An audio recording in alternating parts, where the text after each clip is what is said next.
Right Vijaya Reddy వాళ్ళ అమ్మగారు ఉన్నారు, ఆవిడతో మాట్లాడుతూ అమ్మ మీరు నిన్న మాట్లాడారు. బట్ ఏంటంటే అందరికీ చాలా సందేహాలు ఉన్నాయి, అసలు ఏం జరిగింది ఏంటి. అసలు మా ఇంట్లో గొడవలు ఉన్నాయమ్మా, మేము ఎప్పుడు కొట్లాడుకోము. ఆమె పెళ్ళి ఒక 5-6 నెలలు వాళ్ళ అత్తగారింటి కాడ ఉంది, అది కూడా కాకినాడలో ఉండే. తర్వాత ఇక్కడికి వచ్చినాక కానిపోయింది, ఒక 5-6 నెలల పిల్లని తీసుకొని పోయినాం మేము. వాళ్ళు పంపించేసారు, మేము తీసుకున్నాము. అప్పటి నుంచి అందరం ప్రశాంతంగానే ఉంటాం, అసలు మేము ఎప్పుడు గొడవ పెట్టుకోము. వాళ్ళ అప్పట్లో ఉండే కొద్దిగా కానీ ఇప్పుడు ఏం లేవు. ఇప్పుడు వాళ్ళని కూడా బాగా చూసుకుంటుంది. దసరా రోజు కూడా వచ్చి చికెన్ తెచ్చింది, మందు తెప్పించింది, వాళ్ళ మామకు ఫుల్ బాటిల్, వాళ్ళ కొడుకు ఫోన్ ఇచ్చి అన్ని తెచ్చుకొచ్చింది, వంట చేసింది, పూరీలు చేసింది, తిన్నాము. అన్ని దోమిన మళ్ళీ రాత్రి 10 గంటలకు వెళ్ళిపోయింది. మొన్న ఒక ఫంక్షన్ ఉంటే కూడా వాళ్ళని కార్లోనే తీసుకుపోయింది. చలికి అక్కడ ఉండొద్దని మళ్ళీ తీసుకొచ్చింది, బాగా చూసుకుంటుంది. మాకు ఎప్పటితోటి కూడా మీతో పాటే ఉంటారు కాబట్టి మీతో అయినా సరే కనీసం మేము బాగుంటాం, అసలు ఫ్రెండ్స్ లాగా ఉంటాము, తల్లి పిల్లల్లాగా ఉండమే ఉండం. ఆమె డిమాండ్ ఉండదు, మా పిల్లలు కొడుకు కానీ కోడలు కానీ అందరం కలిసి ఉంటాం. మాకు ఎలాంటి గొడవలు లేవు. నా అల్లుడు కూడా నా కొడుకు లాంటి. ఇక అది మాత్రం ఫోన్లో మన ఫోన్ ఓపెన్ అయితే కానీ తెలుసు, ఆఫీస్లో ఎవరితోటి కూడా పెట్టుకోదు. ఆమె టీం లీడర్ కాబట్టి ఎవరన్నా ఏమన్నా అనొచ్చే, మా రాత్రి ఆ రోజు మీటింగ్లో ఉంది అని పోయింది కదా, ఆ ఫోన్కి నా ఓపెన్ అయితే ఏమన్నా తెలుస్తుంది, కానీ అంతకంటే మించి ఏం తెలియదు. కానీ అంటే ఎవరైనా ఏమైనా అంటే అంత ఇలాంటి డెసిషన్ తీసుకునే ఆడపిల్లనా అంటే అమ్మాయినా? ఎందుకంటే తన భర్త అంటున్నారు ఆమె చాలా స్ట్రాంగ్ ఉంటది, కానీ అంతలోకి ఆవేశం ఎక్కువ వస్తుంది, ఒక్క నిమిషంలో వస్తుంది. ఇప్పుడు ఇది చేయాలంటే చేసేసుకుంటా, అంత ఆవేశం ఉంటుంది. అంతేగాని వాళ్ళ భర్త కూడా అర్జకారుడు కాదు, నా కొడుకులాగా చూసుకుంటా. ఆయనను కూడా నేను అందరినీ మంచిగా చూసుకుంటా. మాకు ఇలాంటి గొడవలు లేవు. ఆమె వెళ్ళే ముందు పిల్లల్ని ఇట్లా నేను తీసుకెళ్తున్నాను చెప్పలేదు. పిల్లలు ఎన్ని నెలల నుంచి దూరంగా నారపల్లిలో ఒక ఇల్లు కడుతున్నాము. మా అబ్బాయి రియల్ ఎస్టేట్ చేస్తాడు, ఆయనకి ఏదైనా ఆమె పేరు మీద తీసుకుంటాడు. విజయ్ అంటే సంతోషంగా డబ్బులు వస్తాయని. నేను తీసుకునేటప్పుడు అన్ని ఆమె పేరు పెట్టుకుంటే ఏంద్రా అంటే, నా చెల్లెన ఎక్కువనే తక్కువనా, ఆమె పేరే ఉండని, మాకు ఇంకా వేరే ఉంటారు వాళ్ళు అడుగుతారు అది ఇది అని ఆమె పేరు పెట్టుకునేది. నేను భార్య ఏమనేది కదా మరి, ఎందుకంటే తోటికోడలు అన్నాక కొంచెం అటు ఇటు తోటికోడలు ఎవరు లేదు, మా కోడలు అనదు, అన్న ఆమె పేరు కూడా వేయించుకుంది ఇక్కడ మా కోడలు.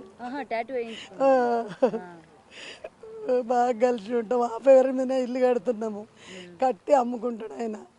అది కూడా మేము ఎవరికి చెప్పలేము, మా అల్లునికి మాత్రమే తెలుసు.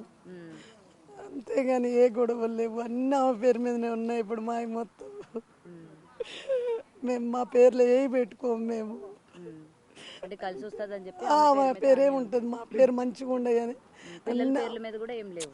లేదు పిల్లలకి ఏం పెట్టదు.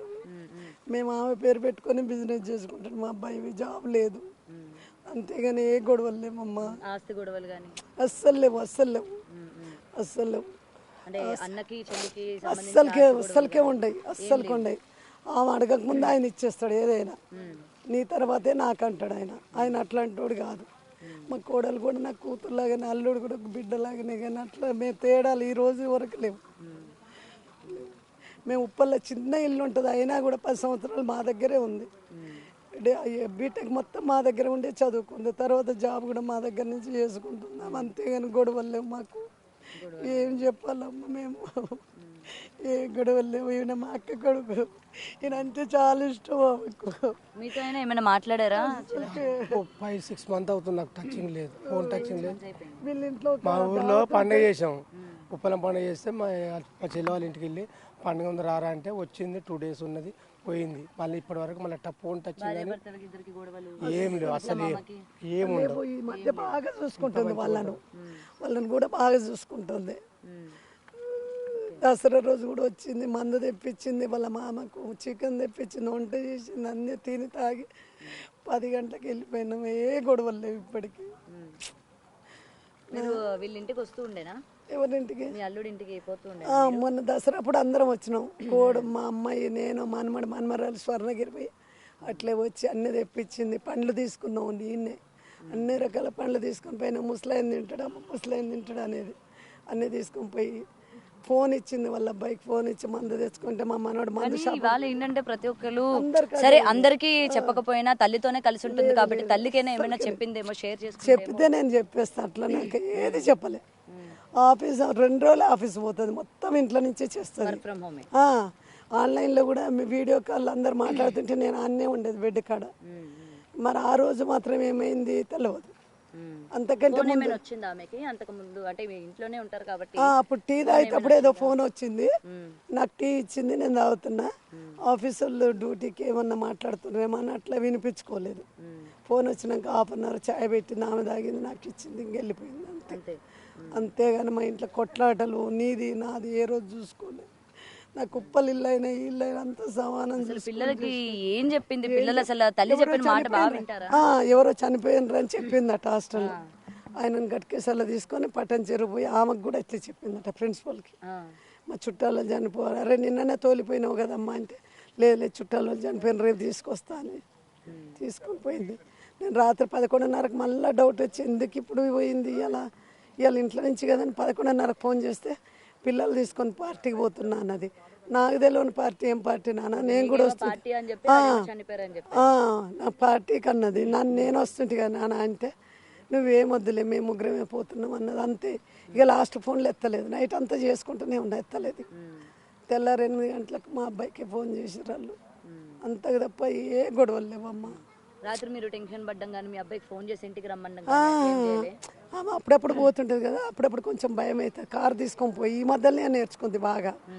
కారు తీసుకొని పోతే భయపడేదాన్ని కాదు, మా అబ్బాయికి చెప్తే మళ్ళీ పోతాడు ఆఫీస్కు, ఆయనకి చెప్పేదాన్ని కాదు. అంతే. ఇలా ఎన్నిసార్లు వెళ్ళింది ఆవిడ బయట? చాలా సార్లు వెళ్తుంది, కారు తీసుకొని వెళ్ళిపోతుంది, హాస్టల్కి వెళ్ళిపోతుంది కారు తోటే. ఆ కారు కూడా మా ఇంటి దగ్గర ఉండే, పాత ఇంటి దగ్గర, ఈ మధ్య తెచ్చుకుంది కారు. ఆమెనే నేర్చుకుంది, మా అబ్బాయిని నేర్పియమంటే కసరిస్తుండని ఆమెనే నేర్చుకుంది. అంతేగాని గొడవలు లేవు, ఏం లేదు. నేను చెప్తా తల్లి, కనీసం ఇక్కడ ఒక లెటర్ కూడా రాసి పెట్టి రాయలేదు, ఎక్కడ లేదు లెటరు. కార్లో ఏదో ఉందంటారు మరి, కానీ నాకు తెలియదు. ఆ ఫోన్ ఓపెన్ అయితే ఏమన్నా తెలుస్తుంది, ఎవరితో గొడవ అయిందా, ఎవరన్నా ఏమన్నా అన్నారా, ఏదైందో తెలుస్తుంది. కానీ నాకు ఇప్పటికీ ఏం తెలియదు. అంతేనా.